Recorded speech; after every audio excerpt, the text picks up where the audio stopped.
So here we are, late April, early May in our growing dome, and we've got a change over time between our winter crops and our summer crops. And here you see some of our catch crop that we sowed about a month ago, and they're coming along.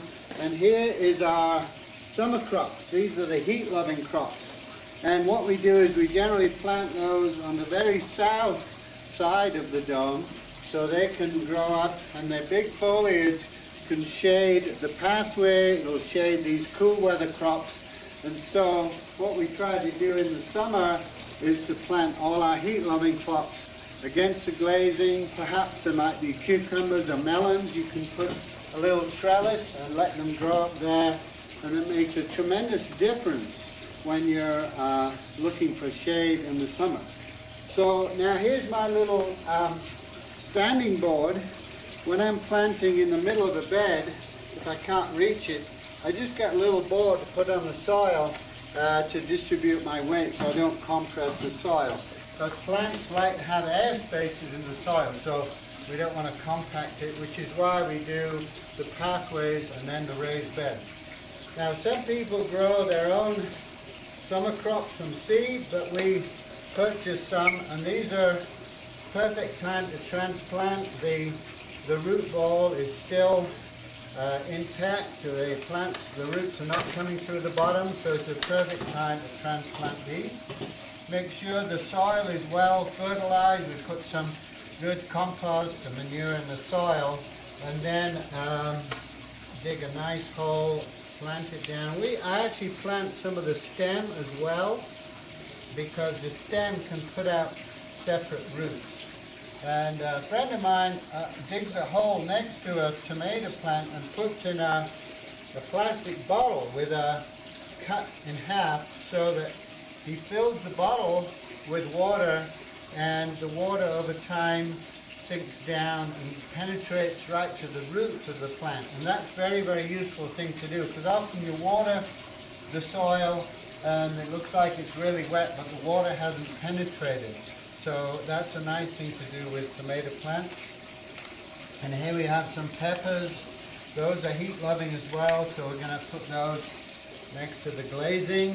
And remember, these plants are going to get really big, so you have to space them out accordingly, at least a foot apart, maybe more. And so that's the start of our summer crops, and here's our winter crops already looking good. Okay. So I just want to show you in practice what we explained on the last video of putting large foliage plants on the west side of the dome. So here we have, this is our pomegranate, this is our chocolate persimmon, and these are going to grow pretty big. We'll have to keep them pruned, but they're going to provide a lot of shade on the west side. And look at our fennel, isn't that magnificent? Doing really, really well, ready to eat. And as we go along, you see we've got a fig tree, and that'll grow all the way up here to provide shade. And also we've now planted a little apricot, just a little baby, but that again will grow up to fill in this gap, the apricot. And then the grapevine, again, provides shade from that western sun, which is very harsh for the plants. This is a juju, and this is growing up, and this is going to shade the more interior part of the dome.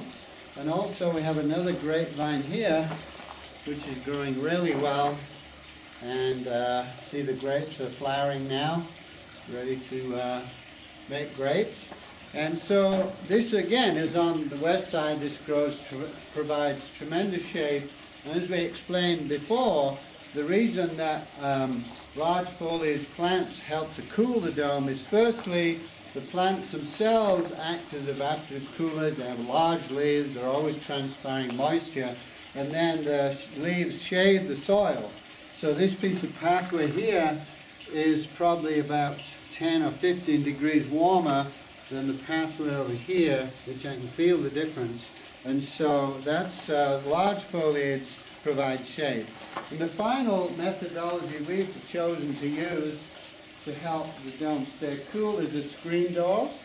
So during the day we leave the screen door open, the air comes in and goes out the top vents, and so we provide a lot of cooling without a lot of use of fans or electricity. So the dome is self-supporting in terms of staying warm in the winter and cool in the summer.